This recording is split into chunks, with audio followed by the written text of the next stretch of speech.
Hi friends, welcome to Thilaga's kitchen. இன்றைக்கி நான் வந்து ஒரு தோசையும் குழி பணியாரம் ஒரே மாவில் செய்யலாம், எப்படி செய்யணும்னு சொல்லி காட்டுறேன். வாங்க வீடியோக்குள்ளே போவோம். இப்போ இது தோசை, இதுக்கு குழி பணியாரமும் நான் இந்த மாவில் செய்திருக்கிறேன். இதுக்கு என்னென்ன சேர்த்துருக்குறேன், எப்படி சேர்த்துருக்குறேன்னு சொல்லி நான் உங்களுக்கு காட்டுறேன். இது கொஞ்சம் வித்தியாசமாக இருக்கும். இப்போ ஒரு பாத்திரத்தை எடுத்து இதில் நான் வந்து உளுந்து வந்து ஒரு அரை கப் உளுந்து சேர்க்குறேன். எந்த கப்பில் சேர்க்குறீங்களோ அந்த கப்புக்கு எல்லாம் சேர்த்துக்கலாம். அரை கப் உளுந்து,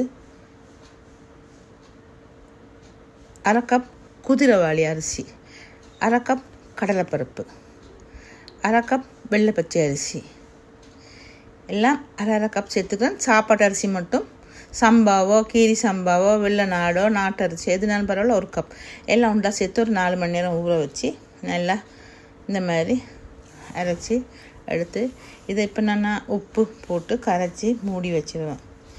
பின்னர் 4-5 மணி போல் ஊற போட்டு 8 மணிக்கு அரைச்சி இப்போ இதை அப்படியே உப்பும் மட்டும் போட்டு கொஞ்சம் மிக்ஸ் பண்ணி நல்லா கையெல்லாம் கரைச்சி மூடி வச்சுட்டு காலையில் இதை செய்ய போகிறேன். இதுக்கு என்னென்ன சேர்த்துருக்குன்னு சொல்லி நான் சொல்லியிருக்கேன். உங்களுக்கு நான் அந்த லிங்க் அனுப்பி விட்றேன். இப்போ பாருங்கள் இது எப்படி இருக்குன்னு. இதில் இட்லி கூடி அவிக்கலாம். இப்போ கொஞ்சம் மாவு எடுத்து குழி பணியாரத்துக்கு நான் தயார் பண்ணுறேன். அதில் கொஞ்சமாக தேங்காய்ப்பூ, ஃப்ரெஷ் தேங்காய்ப்பூ கொஞ்சம் சேர்க்குறேன். குழிப்பணியாரம் செய்கிறதுக்கு தனி மிளகாத்தூள் கொஞ்சம் சேர்க்குறேன்.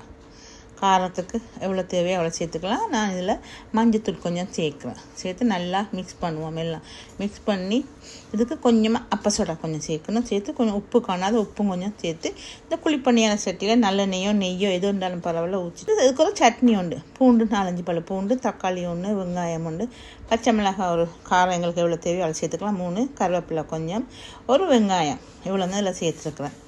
சட்னிக்கு சேர்த்து அதை அப்படியே எடுத்து ஒரு ஓரமாக வச்சுட்டு இந்த புளி பணியாரம்லாம் இப்போ ரெடி ஆகிடுது. இந்த புளி பணியாரத்தை எடுக்கிறேன். நான் எடுத்துகிட்டு இப்போ சட்னிக்கு கொஞ்சம் எண்ணெய் சேர்க்குறேன். சேர்த்து கடலைப்பருப்பு ஒரு 2-3 மேசக்கரண்டி சேர்க்குறேன். இதெல்லாம் இந்த எண்ணெயில் கொஞ்சம் நல்லா பச்சை வாசனை போக உப்பு சேர்த்து வதங்க விடுவோம். கொஞ்சம் காரம் தேவைண்டா கூடுதலாக சேர்த்துக்கலாம். பச்சை மிளகாய் இல்லாட்டி காஞ்ச மிளகாவும் சேர்த்துக்கலாம். இப்போ இதெல்லாம் கொஞ்சம் நல்லா வதங்கணுன்னா ஆற வச்சுட்டு மிக்ஸி ஜாரில் அரைச்சி எடுத்துட்டு இதுக்கு தாளிப்பு கொடுக்காட்டியும் பரவாயில்ல. தாளிப்பு சும்மா கடுகு மட்டும் போட்டு நான் தாளித்து எடுக்கிறேன். கருவேப்பிலையெல்லாம் அதில் சேர்த்துருக்கப்படியாக பெரிய தாளிப்புன்னு சொல்லி தேவையில்லை. கடுகு கொஞ்சம் போட்டு தேவையான கருவேப்பிலையும் சேர்த்துக்கலாம். போட்டு கொஞ்சம் எண்ணெயில் போட்டு பிரட்டி எடுத்தால் எங்களோட குழி பணியாரமும் தோசையும் ரெடி ஆகிருக்கும். இதை எப்படி செஞ்சு சொல்லி பார்த்துருப்பீங்க. நீங்களும் இதுமாதிரி செஞ்சு பாருங்கள். நல்லா இருந்தால் லைக் பண்ணி, ஷேர் பண்ணி, சப்ஸ்கிரைப் பண்ணுங்கள்.